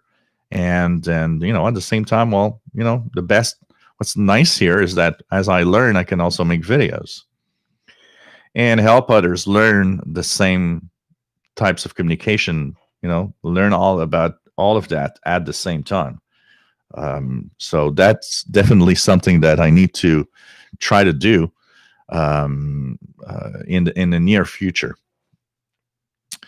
This is the fun part of all of this.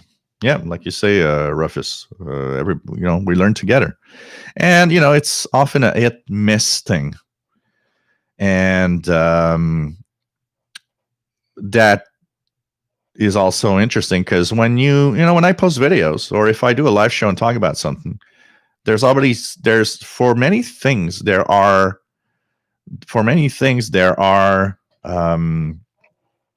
there's always someone that is knowledgeable about a specific subject, and you get to a point where you talk about something that you're not totally sure, and there's somebody that will actually add to it, will comment on it, or give their knowledge on it. I don't know how many times Eric Cottrell mentioned stuff about some of the frequencies in Montreal. He knows more of the frequencies and the modes used in the Montreal and the southern Quebec area than actually I do, which is always making me laugh, kind of, make it funny. It's like, wow, the guy knows a lot more about my area than I do. And the digital communications and all of that. So I need to learn more. Absolutely. I need to learn more on how to use everything. Even the ICOM ICR30, I know that definitely there are videos that I can make for different things that it does. And I know that I can use this to make videos for different modes and different, there's NXDN, there's all sorts of things in here that I need to master a little more and make videos and help people that might have one of these or something similar actually learn to use it more you know. So I think that's the fun part, and I think that as I learn, well, that's like you said, we can learn together. And if I screw up or say something that's not right, well, there's somebody out there that will correct me or maybe help me understand something that I just didn't grasp. Sometimes it's a simple thing. There are things you don't understand, and when you look at it, it's a simple little thing that prevents you from understanding that.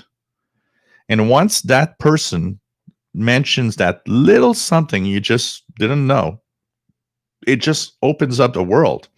How many times you were blocked in trying to understand something, and you just can't get it. You're trying, but you just can't get it. And suddenly, what you learn is that there's somebody that's going to tell you, oh, well, by the way, that when you use that mode, you have to do this, and make sure that is turned on. And suddenly you're like, okay. And you try it and you're like, it works. And suddenly it just opened up. It's like, man, that was the only little thing that I just didn't know. But it prevented me from actually understanding how to use that. So that's the fun part also of all of us being together, because there is always somebody somewhere that, oh, well, I know. I do this all the time.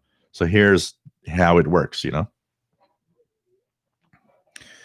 VE2FGJ. With D-Star, we can also send pictures while talking at 1.2 kilobits, and without voice at up to 128 kilobits. Oh, wow, as much as that. You see, I didn't know that. I didn't know you could send pictures. Wow. PageMaster, a good source of communications is your local emergency management office. Canadian Radio TV guy, nice to have you on board. Joe Brown, I'm buying my first SDR, the RTL SDR V3 dongle, and want to use SDR Sharp software. Any videos that you make on these will be very helpful to me. Yeah, I have a couple of videos on the channel on the RTL SDR V3 and SDR Sharp for a minimum of kind of the setup part of it to kind of use it. But once again, that's something that I will add to this channel. I've started doing a little more now, using the playlists in YouTube for specific things. And so, one of the things you just made me understand here, I should do a playlist for RTL SDR V3 and a playlist for SDR Sharp on the VHF UHF channel, so that if every time I do videos and show stuff about that, I can actually put them in the proper playlists so that you can actually click and watch all the videos one after the other. So we're gonna ramp up here. A lot of people are asking me, say, well, I like the fact that you have a VHF UHF live show, and one of the things that made me also kind of take a break was it's easy for me to do a live shortwave show because it is it's something that I'm super, I'm pretty knowledgeable in it. And so it's easy to answer. It's easy to go through. It's easy to flow with everything and the knowledge I have. On a VHF UHF range, my knowledge is more limited. So doing live shows, you talk for 2 hours. Well, you got to talk about something for 2 hours. And that's where you're looking at your limits, and you're like, yeah, talking about 2 hours about something I am somewhat limited in knowledge is where it gets tougher. And most of the questions aren't too bad, but there will be questions from some of you guys that are going to be, well, I plug in that la la la la and do this and that, and what am I doing wrong? It's like, yeah, okay. I don't know, So I think that's something that to check out also for sure. Take care, Tom DXer. Nice to have you on board. So we're going to start off, with the first Sunday. If you guys remember, first Sunday of every month, we'll always have the VHF UHF show. And if need to be, and if the knowledge gets there, and we learn more, and we talk more about stuff, I think what's going to be interesting here is to take that knowledge and who knows, maybe we could expand it at some point to something that's more than once a month. Maybe at some point we'll have more to talk about, so we'll do it every 2 weeks or even every week. I think the idea is there. And as I think it's a great way also at the same time to learn about all of the spectrum and stuff, about what's happening up there in the 30 megahertz and above. It's a different beast and it's a different world, and I think we got to check it out. It's more local. One of the biggest things also about VHF and above, it's when you go to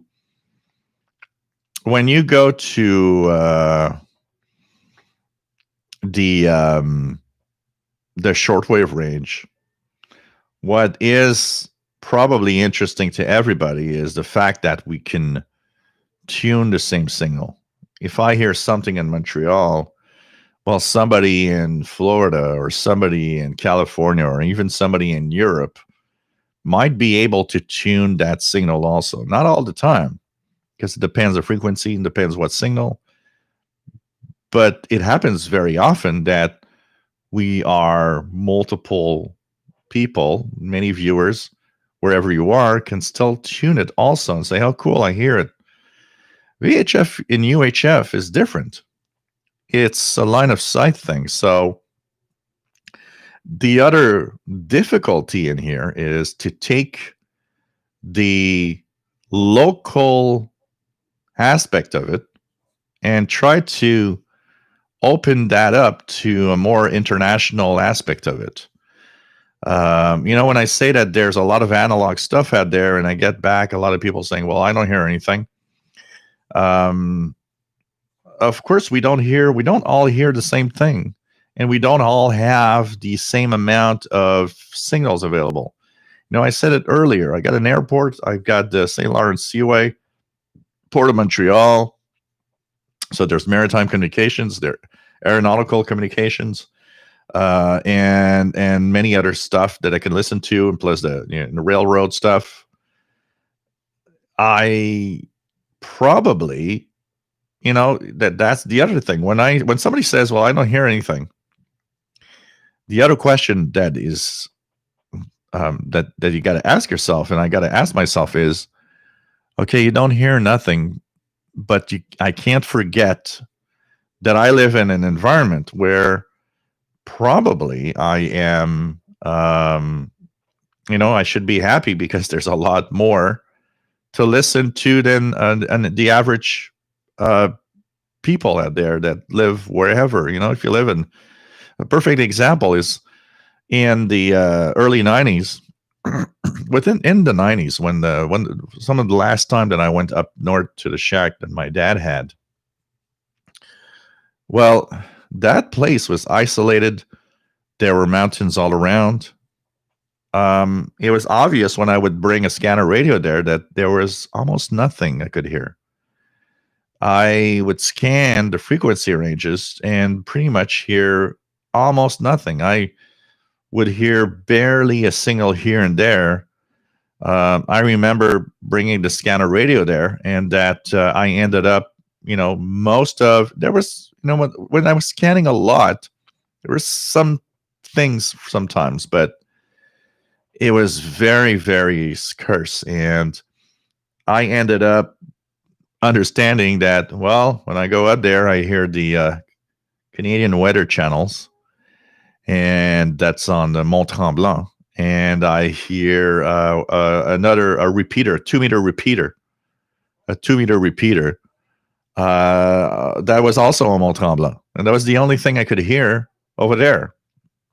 I remember once hiking to on Mont Tremblant, actually.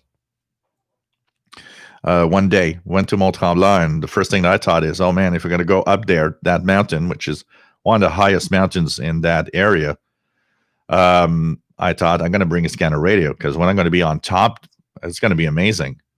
And of course, it was amazing on top. I could hear stuff all around. There was like the scanner radio became alive with signals, because you're on top of a mountain that's the highest mountain, the highest peak around that area. You start hearing things from real far away. But overall, when I would go back to the shack, surrounded by mountains and like there was not much around, only very small cities, there was nothing anymore. It's like I was limited to very, very few communications. And so you got to take that aspect when you depending on where you live and the fact that it's very localized communications.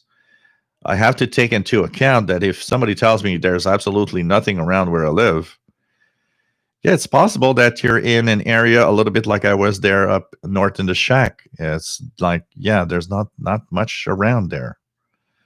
Because we don't all have the same amount of signals, Oh yeah, Jerry, it's super fun. I mean, a couple of times there was a small mountain in the back of the shack. So the shack is in a place called La Conception, which is a very small city. And where we were, the closest neighbor is about, I don't know, 3 or 4 miles away. There's no next door neighbor. It's the next door neighbor is 4 miles away.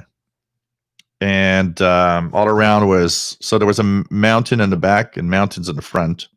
There's a little small lake and forest everywhere. And that's pretty much it. And my dad had so it was about 100 feet by 100 feet was the land that the shack was built on. And it would go down to the lake. On the backside, there was that small road. And even when my dad actually constructed the shack, the road was a gravel road. It's only in the late 80s that they actually put asphalt on it. For a long time, it was just a gravel road. And the other side of the road, there's a small mountain. I say small, but it's a pretty big mountain, actually. And one of the things I would do, and did a few times actually with my brother, we would go up that mountain. And we had found a part of the mountain. There was a place where there's like a big rock that would actually get like stand out of the mountain. So over there was, of course, there's a rock. So there's no trees growing on rocks. And we would go there and we'd always, we'd remember how to climb up to get to that rock area, which was amazing. The view was crazy. We would look at the Rivière Rouge, it was truly amazing. But every time we would go up there, we would actually bring a scanner. I would bring a scanner radio, because the first thing that I would always think is, yeah, once you get up there to that spot when you see everywhere, I'm going to get stuff. And of course, you would get a lot more communications. Canadian Radio TV guy. I live about less than a mile away from our local CBC FM transmitter site, and that's where VE6NHB, our local 2-meter repeater system, also is, and transmits off the CBC FM tower here. Cool. Walk by it every morning. Very pretty walk in the sunrise. Cool.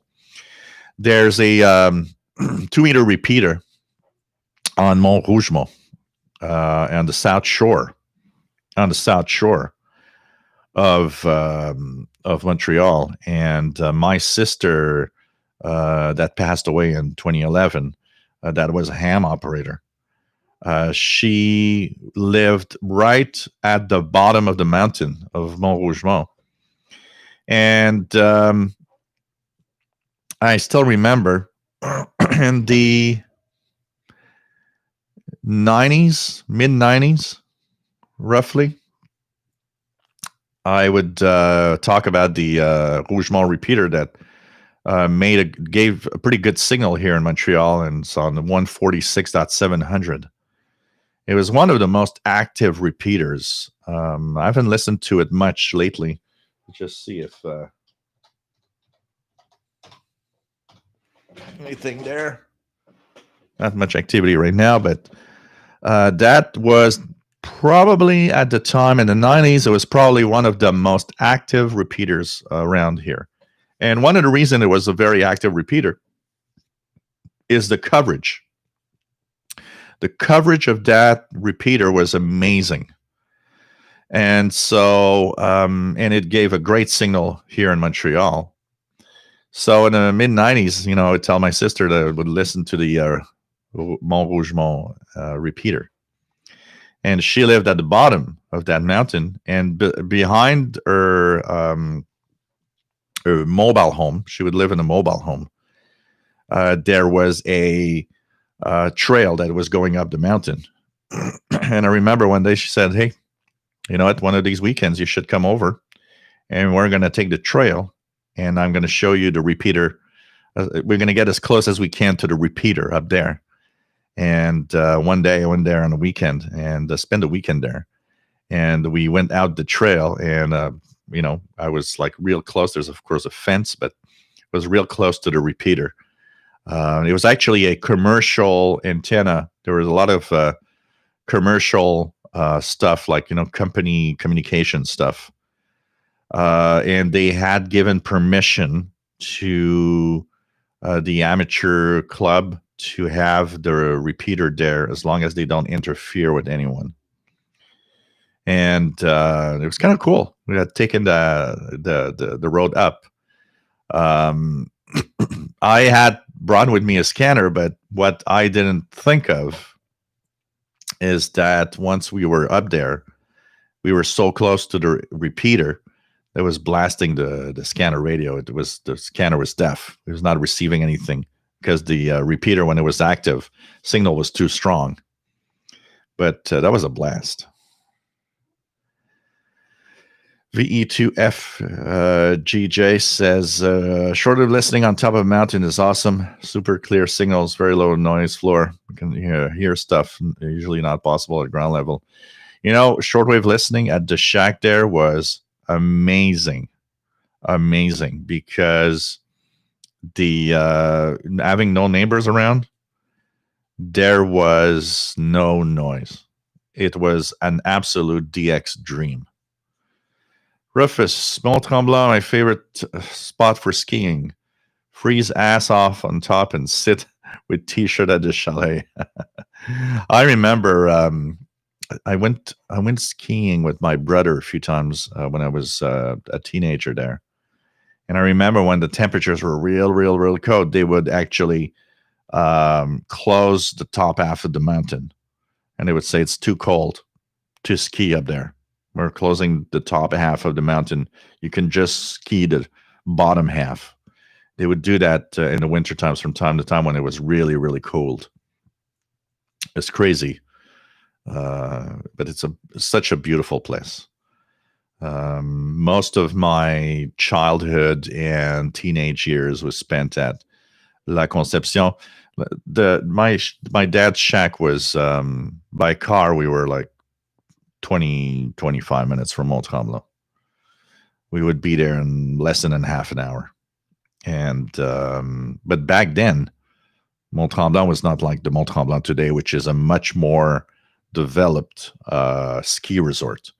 Back then, when I was a teenager, Mont Tremblant was kind of the hidden gem, the hidden mountain that everybody goes. There were tons of Americans coming from state of New York and Vermont to ski because it was inexpensive and it was a beautiful spot to ski. And it's like only people that knew Mont Tremblant knew it would go there back then, because it was an almost unknown spot. Today, it's like a destination, and everybody knows. And it's changed so much compared to when I was young. Today, it's really, really something. But I mean, my childhood years and my teenage years, I spent a lot of time in that area. A lot of time. Eric Cottrell says another wide range repeater in the area is the Covey Hill. Oh yeah, the 146-685. I remember once listening to 146-700, the Rougemont repeater, and I would hear a little bit of interference and wonder why. And I remember tuning just off a little bit, and then I fell on 146-685, and it was the Covey Hill repeater. That one does have a very decent signal also up here in Montreal. Absolutely. Pretty crazy. There's a few of them. You know, the south shore of Quebec is pretty flat. So when you have, you have just a few little mountains. So the range of these repeaters is amazing because it's a relatively flat area. So the repeaters, the line of sight is super long.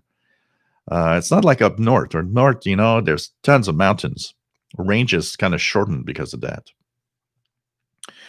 So hey guys, we've been on for 2 hours. I'm a little tired. 2 shows in 2 days is a lot.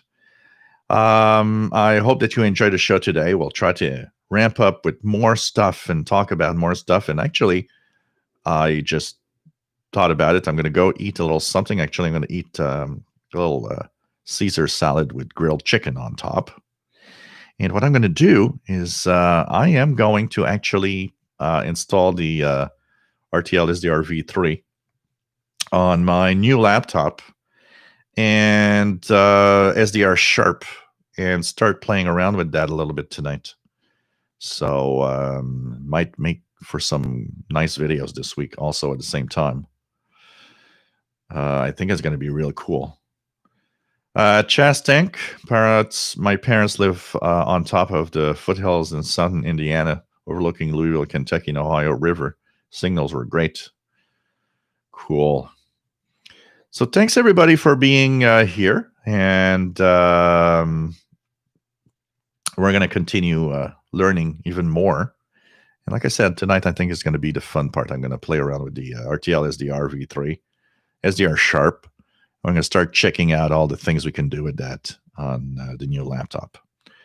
So take care, everybody. Stay safe. I will try to post as many videos as I can this week on the channel also for your entertainment and enjoyment. And as time goes by, we'll learn more. And I'll learn more also. I think it's going to be a lot of fun. So, yeah, that's also something I'm going to talk about when I get the Air Spy HF Plus Discovery. That's going to be interesting to look at it. And it does have some coverage of VHF, 60 to 260 megahertz. So I'm gonna play around with that. Yeah, I need to get acquainted more with SDR Sharp. I hate the software, but it's like every piece of software, as you get acquainted and learn how to use it more, you get it gets better to use. It gets more fun to use. But I know the SDR Sharp has such an extensive plugin catalog, and I think that's the thing to examine all the plugins in that software. So thank you very much, everybody. Okay, I'll check the Tetra plugin for SDR Sharp and listen to the STM on 800 megahertz. You know what? Maybe that's what I should do tonight. I'll install all of it and I'll check that plugin and I'll try to it's going to be kind of a target tonight. It's going to be the something I want to do. My goal for the night. I was looking for the word. It's going to be my goal tonight. Thanks, Vince. Nice to have everybody here. So stay safe. 2 more shows coming up this week, of course. Remember, on Wednesday, We have the shortwave show, 7 p.m. Eastern Time, 0 hours UTC, which is Thursday for a lot of people. Next Saturday, 3 p.m. Eastern Time, 20 hours Universal Time for another shortwave show. Hope that you enjoy. Have a great week. And you know what? I was just thinking, it's a great thing for confinement to play around with the RTL SDR tonight while we actually have a curfew and tuning the VHF UHF range. Stay safe, everybody. Canadian Radio TV guy says, one funny thing about the local CBC FM tower is it's so close to residential housing. It's literally right in people's backyards. Wow. You know what? One thing that was interesting, Canadian Radio TV guy, when the first wireless keyboards and mouse came out, most of them didn't use the, like today they use 2.4 or 5 gigahertz range, and they are pretty immune to interference. But the first ones were either using some of the frequencies that are like within the CB channels. There's like 4 or 5 frequencies designated for devices. And there were some that were using other frequency ranges. Every time I would, so many times I would go because people would say, well, my computer freezes all the time and I can't type and my mouse pointer just freezes.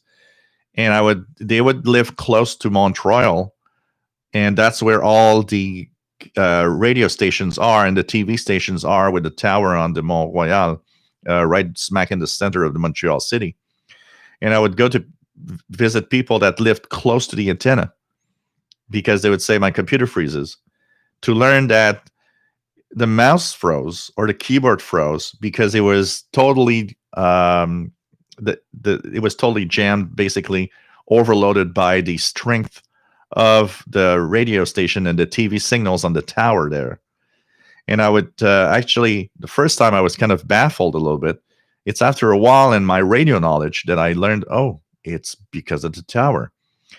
And I learned that because one, I had my wireless mouse with me at the time, and I would plug mine and it would be fine. And I would say, your computer's not frozen. It all has to do with your mouse that doesn't work well. And I remember one client giving me the mouse and dongle, and I noticed that it worked always fine here where I live, but it would stop working over there when we were close to the antenna. And that's where I kind of lit up. That's where I realized, okay, the mouse and the keyboards are overloaded by the tower's radio signals. And after that, when people would call me up, I'd say, it's because do you have this model of mouse or this model of keyboard? And they would say, yeah. I said, okay, you got to change. You're living too close to the mountain, and radio signals from the tower are overloading. And they were all like, what? Really? Like, they were all skeptical. And I would say, yeah, you need just buy a different model and you see it's going to work fine. So it was just funny. But, that's radio knowledge. It's not even computer knowledge. That's where it's like when using routers, when the routers started being popular on 2.4 gigahertz. What would happen with the routers on 2.4 gigahertz is that there were too many people at the same frequencies sometimes. So you would tell them, it was like, we're going to change the channel of your router because you're on channel 6 and everybody around you is on channel 6. That's why your range is crappy and it doesn't work well. And I would change that channel to another channel, and it would work great after that. And that is not even computer knowledge anymore. It's thanks to my radio knowledge that I would fix things like that. And so many times the clients would tell me, man, well, how come the other tech guys don't know that? And I would tell them, well, it's fair because they don't have the radio knowledge. They know how a router works. They know its radio signals. But a lot of them don't realize that these radio frequencies get interference because too many people are in the same channels. And so many times my radio knowledge actually helped me in my tech jobs. So that was kind of funny when you think about it today. So, okay, take care, everybody. Stay safe. Love you all. And don't forget, first Sunday of the month for the VHF UHF show, which means that the next show is going to be on Sunday, February the why am I always clicking the wrong arrow? Sunday, February the 7th. Sunday, February the 7th is the next show. Take care, everybody.